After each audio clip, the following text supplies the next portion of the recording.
So this one is for Smarks or genuinely anyone that watches my videos or watches these types of videos and they wonder, they hear us criticize guys like Balor, guys like Sami Zayn, guys like Kevin. Well, he doesn't have any character. What am I supposed to feel when I see him? And this is for the people that are genuinely confused by those types of claims, accusations, wondering, well, what the hell do you want wrestling to be? What do you think a character is supposed to be? What should he do to get you to care? Or what is he supposed to do? He's only at the head of creative. Okay, yeah, creative has obviously plays a role in it. But the point is, back in the day, if you go back and watch characters and then watch it develop it slowly. I've been rewatching 2004 WWE, mostly SmackDown, and I really took that shit for granted. Seeing how bad it is, and then going back and watching how good that shit was, it's almost depressing. But it's also a sense of validation. It makes you feel like you're not lumped in with all the fucking weirdos that watch this shit now. It creates that validation because there's at least a little part of us, each and every one of us, that wonders, well, shit. I mean, I like wrestling. Am I lumped in with these fucking guys? These fucking weirdos that watch this shit, that just watch for matches? And a perfect example of what you're supposed to build a babyface as, and this is not just for the Smarks either. This is the WWE. If you go back and keep up with your fucking competition, the only competition you have now is yourself. A perfect example is the babyface turn Booker T had in 2004, right before he challenged JBL for the WWE Championship at Survivor Series. The storyline. Let's start with the whole draft. Triple H gets drafted to SmackDown. He doesn't want to go to SmackDown. So the storyline says, okay, Paul Heyman just got the Dudley Boys and Booker T for Triple H. Which, in my mind, as an 8-year-old watching that shit, I'm like, why? How the fuck is this a fair trade?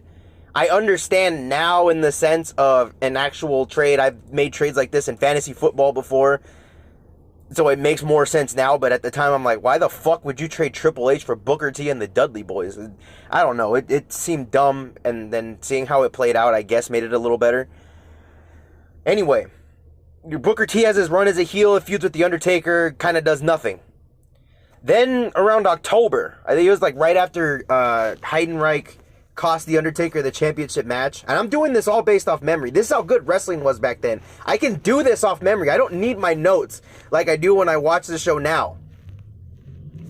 So Undertaker goes to feud with Heidenreich, the WWE championship scene. The storyline. Let's start off there. A storyline. And for all the fucking assholes that try to downplay the old WWE, you want gimmicky bullshit? You want that stupid shit? This is realistic as it gets. This is something that can happen. This is something that happens in the NFL, something that happens in the NBA, something that happens in the MLB. Anywhere, any sporting shit that you watch will have a storyline like this. Booker T goes into Teddy Long's office, tells him, hey, I'm the biggest star in your show.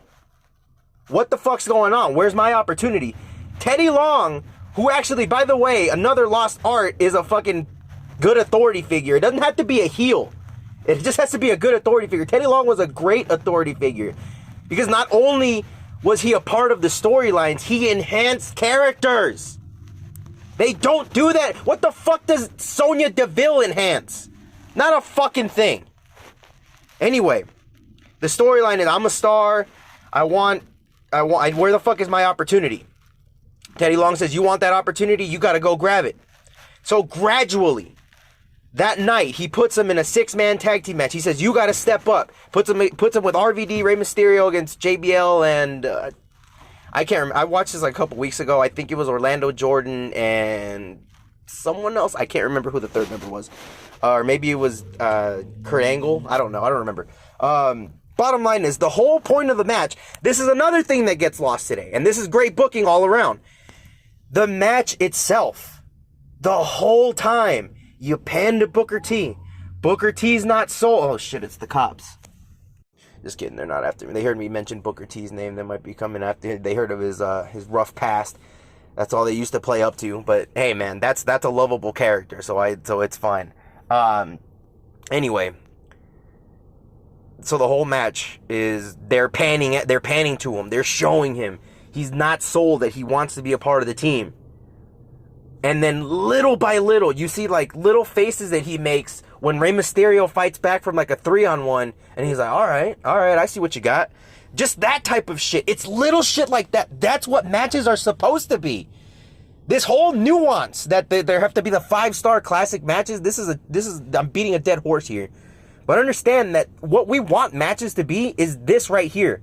Booker T is a heel slowly transitioning to be a babyface, telling a story with his face, not even doing any fucking moves. Understand that the story Booker T told, he didn't have to do a single move to enhance the quality of the match. And if you're too dense to understand that, then wrestling is just not for you. It never has been, it never will be. But at the end of the match, Booker T tags in. The crowd pops hot, man. And the commentary, so beautiful. I hate Michael Cole with all my soul. To this day, I hope he gets fired. But back then, man, this motherfucker, him and Taz played off of each other perfectly. If this Michael Cole was still around, I wouldn't have an issue with him being the voice of the WWE. But Booker T comes in. Scissors kick. Wham bam. Pins the WWE champion. He pins the champion, so he has a valid reason to go after the belt. It's not some force-fed bullshit where Finn Balor randomly gets a call up. We don't know who the fuck this guy is. We have a good idea of who Booker T is. Booker T just began to reinvent himself in this nature to go back up to the main event. Perfect storyline. Little by little, gradually, yeah, they acknowledge that Booker T has no friends. He's been a dick for the last year or so, however long he was a heel up until that point. So the storyline gradually grows. Well, JBL's not worried. Yeah, Booker T's a great tag team wrestler is what JBL was saying. He can't beat me one-on-one. And that's the one thing that I always loved about the Booker T storylines is how much they downplayed him and how much they showed you and made you believe, and he got you to believe that he could win those matches. Like the one with WrestleMania 19 with Triple H. That backstage segment still gives me goosebumps. Where Triple H, who's the cockiest son of a bitch to ever lace up a pair of boots, or so his character tells you that that's what he is, tells Ric Flair, shows the doubt. Ric Flair's trying to tell him, hey man, you're the game. Nobody can beat you. Triple H just looks at him after he gets beat. Nobody told Booker T that. Perfect. That's exactly what wrestling is. You're building, giving us the idea that a guy that we now believe in can do it. Doesn't matter how quote-unquote good the match quality is, it's the booking. But back to the 2004 Booker T face turn. Again, Booker T, he's a great tag team wrestler. He can't beat me one-on-one. Booker T gets assaulted. I think he got beat up that week to end the show. So you make your heel champion look strong while building sympathy for the babyface. Guess what happens next week? If this were to happen today, Booker T would be going one-on-one with Spike Dudley. No mention of JBL would be done, and JBL might attack him after the match again. And that's your build to the storyline. But what did they do here? They didn't do that. They didn't cop out.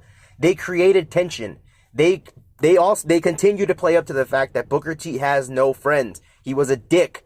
For all that time, he was a fucking dick. You are what you eat. He was a fucking dick. So what happens? Booker T's pissed off. He wants JBL and Orlando Jordan. Wants him in a handicap match. Teddy Long says no. Josh Matthews is pissed off because he's getting bullied around by JBL and Orlando Jordan because they're dicks. So Josh Matthews says, well, if you don't have any friends, like I want to go in there and get my shots in. Booker T not giving a fuck. Understand that the way I'm explaining this to you shows how well it was written. It was easily comprehended to the viewer at home, easy to understand, easy to follow, and it all made sense. Teddy Long books the tag team match, Booker T and Josh Matthews. Now we like Booker T because he's grabbing it doesn't give a fuck who it is. I just want JBL and Orlando Jordan. Another thing, that another layer of the booking that was so brilliant. Booker T didn't change. Booker T was still kind of a dick. Only difference is they created the semblance of the enemy or whoever is my common enemy, or whoever the fuck, whatever the fuck, the common enemy of my enemy is now my friend. Whatever, however the fuck that fucking phrase goes. Now we like Booker T for another reason. It's not because he started kissing our ass. He didn't start cutting the right here in Albuquerque, New Mexico. Right here in Los Angeles, California. I love the fans. He never did that.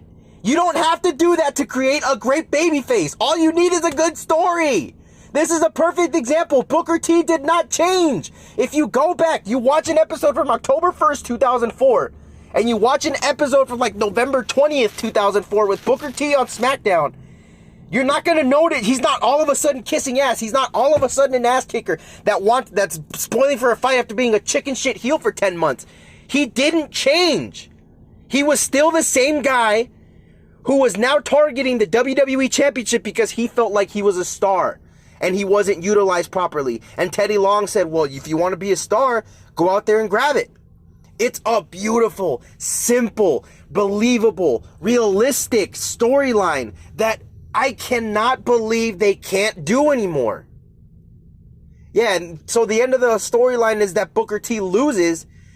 But at that point, we love Booker T. We want to see him get that win, that championship win.